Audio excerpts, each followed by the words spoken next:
So HCU భూములపైన high court ఏం చెప్పింది, దానికి సంబంధించినటువంటి పూర్తి డీటెయిల్స్ మనం మాట్లాడేటువంటి ప్రయత్నం చేద్దాం మిత్రులారా.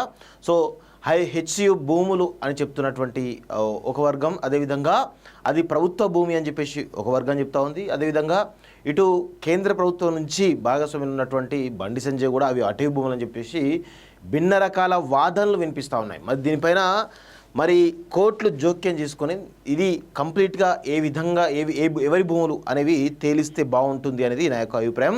ఎందుకంటే ఆల్రెడీ హైకోర్టు ఒక తీర్పు ఇవ్వడం జరిగింది, సుప్రీంకోర్టు ఒక తీర్పు ఇవ్వడం జరిగింది. సో దీనిపైన ఇంకా ఎందుకు ఇంత రాద్ధాంతం జరుగుతుందో అర్థం కాని పరిస్థితే కనబడతా ఉంది. ఒకవైపు సెలబ్రిటీలు కూడా అది పర్యావరణ సంబంధించిందా, హెచ్సియు భూములకు సంబంధించిందా కనీస అవగాహన లేకుండా మాట్లాడుతూ ఉన్నారు.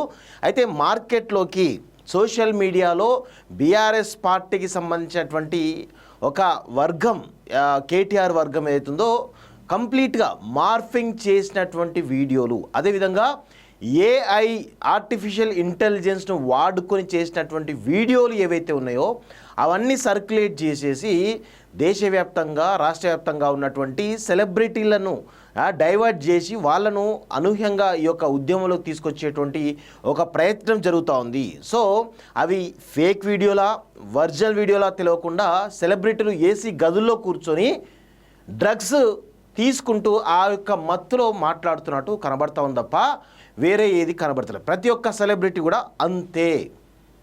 ఈరోజు ఇక చాలా సెలబ్రిటీల గురించి చెప్పాలంటే చాలా ఉన్నాయి. అవన్నీ మాట్లాడితే వాటి గురించి పోరాటం చేయర్రా నాయన అంటే చాతగాని దద్దమ్మలు. ఇండస్ట్రీలో డ్రగ్స్ ఎంత ఘోరంగా ఉందో మనం చూస్తూ ఉన్నాం.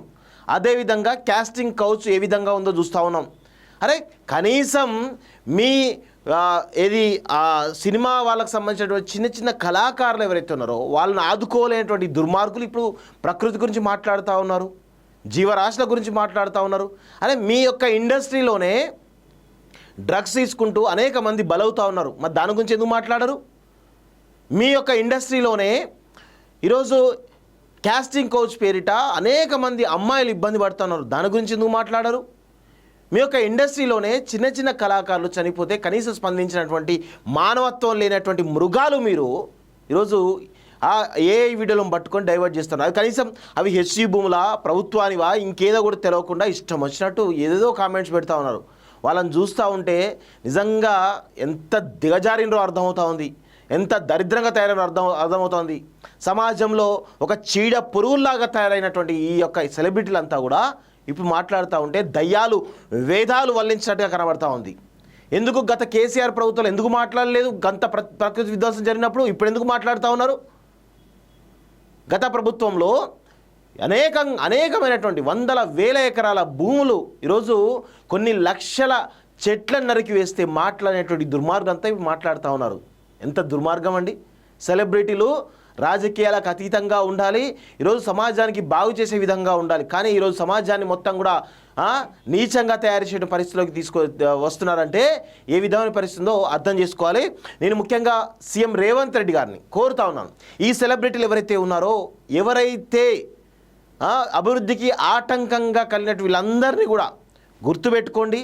ఈరోజు ఇంకా 3.5 సంవత్సరాల సమయం ఉన్నది, దయచేసి వాళ్ళని దృష్టిలో పెట్టుకోమని చెప్పేసి కూడా నేను కోరుతా ఉన్నాను. ఎందుకంటే ఈరోజు ప్రజలు వాళ్ళు ఏదో పనికిమాలిన సినిమాలు తీస్తే ప్రజలు ఆదరిస్తే ఆ డబ్బులతో కురుకుతున్నటువంటి వీళ్ళంతా కూడా, ఈ దుర్మార్గులు, ఈ సెలబ్రిటీలు అంతా కూడా ఒక్కసారి మనందరం కూడా ప్రజలు కూడా ఆలోచించాల్సిన అవసరం అయితే ఉంది. మనం ఎవరిని సినిమాలు చూస్తూ ఉన్నాం, ఏ సినిమాలు చూస్తూ ఉన్నామో ఒకసారి ప్రజలు కూడా ఆలోచించాల్సిన అవసరం అయితే ఉంది.